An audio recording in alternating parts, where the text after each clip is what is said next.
Okay, this is called A Fine Balance. ASIO Special Agent Richard Dick Warner had been dishonourably discharged in the last series of Counter-Terrorist Unit on the ABC.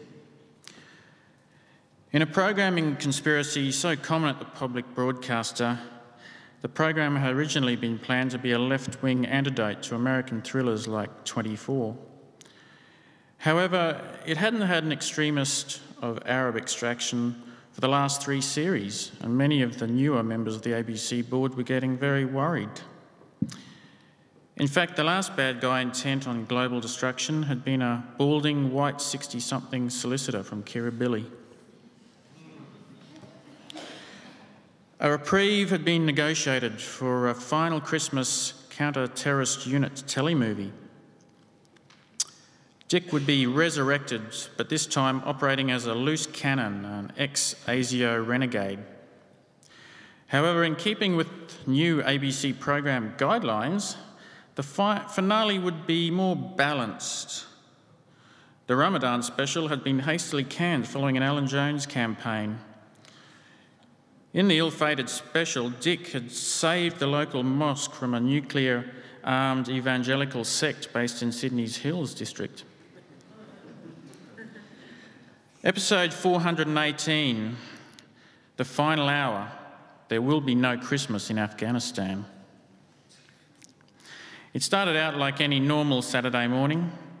Dick was sitting at his local coin laundry, catching up on a couple of weeks' washing. He let himself go since the end of Series 6, and personal hygiene had taken a back seat to cans of pre-mixed Bundaberg rum and cola and Indian takeaways. The gentle hum of the industrial tumble dryers, combined with the warmth and the pungent aroma of the washing powder, lulled him into a morose reverie. The curry from the evening before had been particularly hot, and he asked the swarthy-looking attendant if he could use the toilet. He motioned to the back room. Dick had just stepped through the doorway when he felt a sharp crack on the back of his head. Then blackness, nothing. Dick was awoken by the sound and smell of dogs. Through blurred vision, he found himself in a cage at an abandoned dog shelter, surrounded by cattle and sheepdogs, kelpie crosses, the loyal companions of Australia's pioneering country folk, all well-behaved, slobbering benignly. However, the Afghan hound in the next cage howled and barked incessantly with murderous intent in its eyes. He gingerly rubbed the golf ball-sized lump in his head and surveyed his surroundings. He was on the floor of the cage, which was an amalgam of corrugated iron, chicken wire and metal mesh. Dick wasn't going to hang around to get a closer look at the Taliban, Afghan, they all look the same, dogs, razor-sharp fangs, and applied his clever SAS training to remove the roof of the cage and was soon gone. Speeding back towards the city in a silver cab, Dick knew he needed more information and knew without official ASIO support there was only one person who could help him, his old friend and confidant Rivka, also known as Clairvoyant to the Stars in her promotional material. Rivka was quick to reveal that she was aware of a homegrown den mother who was secretly training jihadists in Sydney's Arab heartland, the southwest suburbs, and there was a plot afoot. Dick was amazed. She hadn't even begun to turn over tarot cards. How did you know? It was on the front page of today's Herald, she replied serenely. Oh, and interest rates are going up again, but I guess you know that already, right? More importantly, though, I have a vision of Paddington markets. But there's also this. And on the small line notepad, she drew a sign consisting of a central cross with rays coming out of the central point and surrounded with what looked like the outline of petals.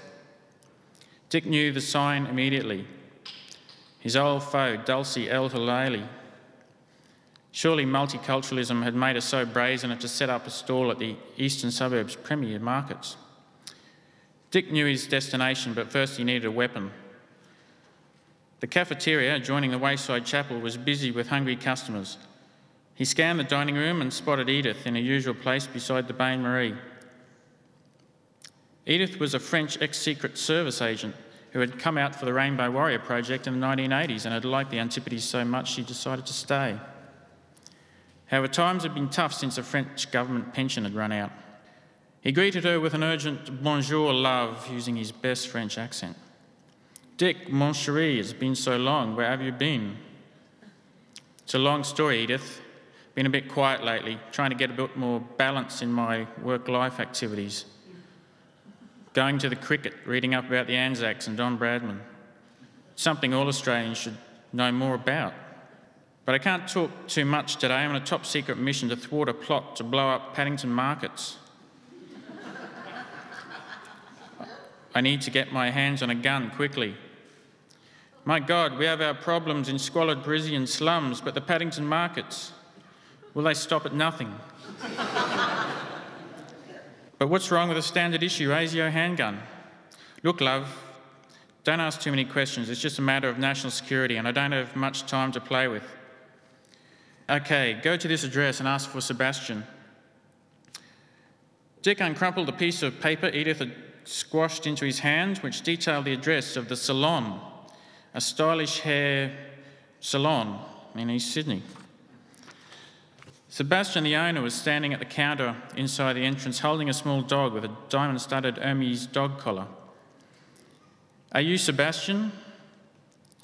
Yes, do you have an appointment? No, Edith sent me. It's a bit delicate. Can we go somewhere private? Whoa, he whispered crossly. I stopped doing that sort of thing some time ago. I have a steady boyfriend now, and whilst we have none of the legal privileges afforded to common law heterosexual couples, we feel that the government's stance in this area is entirely justified, and we're just happy with what we have. And we think they're right on the money with all that global warming stuff as well. I mean, what's the big fuss? Yes, I agree. Terrorism is a much more immediate threat and certainly justifies my use of one of your unlicensed weapons. I agree. Step this way. Arriving at Paddington Markets, Dick was almost out of breath as he pounded past incomprehensible wood carvings and jars of tomato chutney. He rounded a stall of pottery that served no purpose other than to provide an outlet for the hobbies of rich Paddington housewives who needed something to do while the children were at school and their CEO husbands planned mergers with other companies and younger women. Finally, he found it, the sign, in the centre of a canvas banner swinging gently in the breeze next to one of the old church buildings. Around it was written, Paddington East Side Arts. Bingo, he thought. However, his heart fell when he saw the middle-aged lady with tousled grey hair manning the stand. Where's Dulcie? He barked at the woman. A little startled at first, she eventually replied that Dulcie had gone back to the van to collect more exotic merchandise for the stall. Dick eventually found Dulcie crouching over a gleaming metal cylinder with flashing numbers on a red LED panel in the back of a battered Toyota minivan. Finally, we meet again, Dulcie. Move away from the bomb, please. His gun was aimed squarely between her eyes. Perspiration glistened on his brow. Oh, Dick, you're too clever for me. You can have this bomb. We have other plans in motion. Besides, you do know I have diplomatic immunity, don't you? I do indeed, Dulcie, but I have new masters and guidelines and need to think about balance these days. Bam. Thank you.